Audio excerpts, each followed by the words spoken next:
നോമ്പ് തുറക്കുന്ന സമയത്തേക്ക് ഇഫ്താർ സ്നാക്സ് ആയിട്ട് നമുക്ക് വളരെ പെട്ടെന്ന് തയ്യാറാക്കാൻ പറ്റുന്ന ഒരു റെസിപ്പിയാണ്. ബ്രെഡും മുട്ടയും വെച്ച് വളരെ എളുപ്പത്തിൽ വളരെ രുചികരമായി നമുക്ക് തയ്യാറാക്കാം. അകത്ത് മുട്ട പപ്സിൻ്റെ ഫില്ലിങ്സ് പോലെ അകത്ത് ഫില്ലിങ്സോട് കൂടിയ മുട്ട പപ്സൊക്കെ കഴിക്കുന്ന അതേ ടേസ്റ്റോട് കൂടിയാണ്. എന്നാൽ ഒരുപാട് സമയമൊന്നും വേണ്ട. നമുക്കിതെങ്ങനെയാണ് തയ്യാറാക്കുന്നതെന്ന് നോക്കാം. വളരെ കുറഞ്ഞ ചേരുവകൾ മാത്രം മതി. ആദ്യം ഇതിലേക്ക് ആവശ്യമായ ഫില്ലിങ്സ് തയ്യാറാക്കിയെടുക്കാം. ഇതുപോലെ വെളിച്ചെണ്ണയിൽ ഒരു 2 സവാള ചെറുതായിട്ട് അരിഞ്ഞ് ഇതുപോലെ നല്ലതുപോലെ ഒന്ന് വഴറ്റിയെടുക്കണം. ഈ സവാള വഴറ്റുന്ന ജോലി മാത്രമേ ഇതിൽ വലുതായിട്ടുള്ളൂ, അല്ലെങ്കിൽ ഇത് എളുപ്പമാണ്, പെട്ടെന്ന് തയ്യാറാക്കാം. ആ സമയത്ത് ഒരു 3-4 മുട്ടയും കൂടെ ഒന്ന് പുഴുകാൻ വേണ്ടി വെക്കണം. ഈ സവാളയ്ക്കൊപ്പം ഒരു 2 പച്ചമുളക് കൂടി ചെറുതായി കട്ട് ചെയ്തിട്ട് കൊടുക്കണം. ഒരു 1/2 സ്പൂൺ ഉപ്പും കൂടി ചേർത്ത് സവാള നമുക്ക് നല്ലതുപോലെ ഒന്ന് വഴറ്റിയെടുക്കാം. അധികം മൂക്കുകയൊന്നും വേണ്ട, ചെറുതായിട്ടൊന്ന് വഴറ്റിയെടുത്താൽ മതി. വളരെ എളുപ്പത്തിൽ കുറഞ്ഞ ചേരുവ കൊണ്ട് നമുക്ക് തയ്യാറാക്കാം. ഇഫ്താർ സ്നാക്സ് ആയിട്ടും ഈവനിങ് സ്നാക്സ് ആയിട്ടൊക്കെ ഇത് തയ്യാറാക്കിയാൽ മുട്ട പപ്സിൻ്റെ അതേ ടേസ്റ്റാണ്. കുട്ടികൾക്കും വലിയവർക്കും എല്ലാം ഒരുപോലെ ഇഷ്ടമാകും. ഇനി ഇതിലേക്ക് അല്പം ഇഞ്ചി കൂടി ചേർത്ത് കൊടുക്കുക. ഇഞ്ചി കൂടി ചേർത്ത് ഇത് നല്ലതുപോലെ ഒന്ന് വഴറ്റിയെടുക്കാം.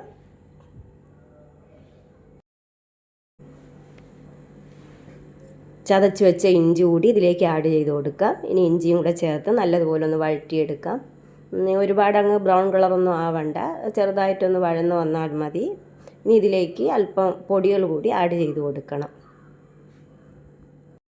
വീഡിയോ കാണുന്ന കൂട്ടുകാർ വീഡിയോ ഇഷ്ടമായെങ്കിൽ നിങ്ങളുടെ അഭിപ്രായങ്ങൾ കമൻറ്റായി രേഖപ്പെടുത്തണം. നിങ്ങളെല്ലാവരും ഇതുപോലെ ഒന്ന് ട്രൈ ചെയ്ത് നോക്കണം. അതുപോലെ എൻ്റെ ചാനൽ എല്ലാ കൂട്ടുകാരും ഒന്ന് സബ്സ്ക്രൈബ് ചെയ്യണം. ഇനി ഇതിലേക്ക് ആവശ്യമായ പൊടികളൊന്ന് ആഡ് ചെയ്ത് കൊടുക്കാം. 1/4 സ്പൂൺ മഞ്ഞൾപ്പൊടി, 1 സ്പൂൺ മുളക് പൊടി, 1/2 സ്പൂൺ മല്ലിപ്പൊടി, അല്പം ഗരം മസാലപ്പൊടി, ഇത്രയും കൂടി ചേർത്ത് കൊടുത്തിട്ട് ആ പൊടിയുടെ പച്ചമണം ഒന്ന് മാറുന്നതിന് വേണ്ടി ഒന്ന് നല്ലതുപോലെ ഒന്ന് വഴറ്റിയെടുക്കണം. ഈ എണ്ണയിൽ നല്ലതുപോലെ ഈ പൊടികളെല്ലാം ഒന്ന് വഴറ്റിയെടുക്കണം. ഇപ്പം നമ്മുടെ ഫില്ലിങ്സിന് ആവശ്യമായ കൂട്ട് ഇവിടെ തയ്യാറായി. വളരെ എളുപ്പമാണ്, പെട്ടെന്ന് നമുക്ക് തയ്യാറാക്കാം. ആ സമയം കൊണ്ട് നമ്മൾ മുട്ടയും പുഴുങ്ങാൻ ഇട്ടിട്ടുണ്ട്. മുട്ട വെന്ത് വന്നിട്ടുണ്ട്. ഒരു 3-4 മുട്ട ആവശ്യത്തിന് മുട്ട എടുത്ത് അത് പുഴുങ്ങാൻ വെച്ചിട്ടുണ്ട്. പുഴുങ്ങിയ മുട്ടയെല്ലാം ഇതുപോലെ ഒന്ന് 2ആയിട്ട് കട്ട് ചെയ്തെടുക്കണം. ഇനി ഇതിലേക്ക് ആവശ്യമായിട്ട് ബ്രെഡ് എടുക്കണം. ബ്രെഡ് എടുക്കുമ്പോൾ എപ്പോഴും പുതിയ ബ്രെഡ് എടുക്കാൻ നോക്കണം. ഇത് ഞാനിവിടെ എടുത്തത് ചെറിയ ബ്രെഡാണ്, വലിയ ബ്രെഡായിരുന്നു വേണ്ടിയിരുന്നത്. അപ്പോൾ ഈ ബ്രെഡിൻ്റെ സൈഡുകളെല്ലാം ഒന്ന് കട്ട് ചെയ്തെടുക്കണം.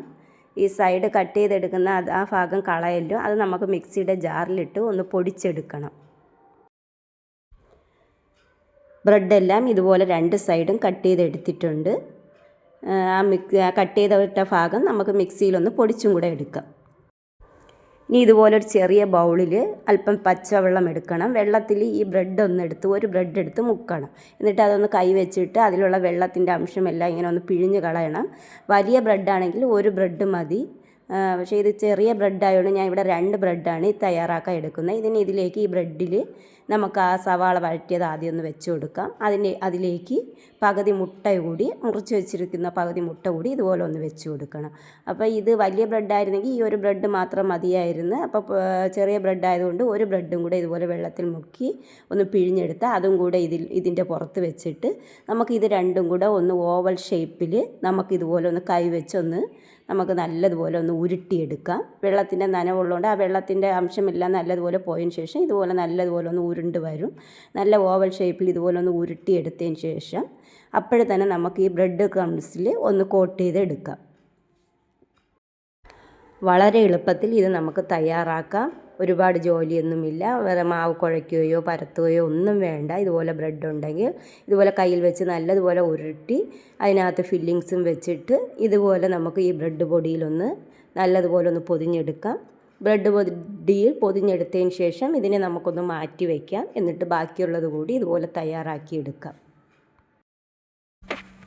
മുട്ടയ്ക്ക് പകരം നമുക്ക് ചിക്കൻ്റെ ഫില്ലിങ്സ് വെച്ചും ഇതുപോലെ തയ്യാറാക്കാം.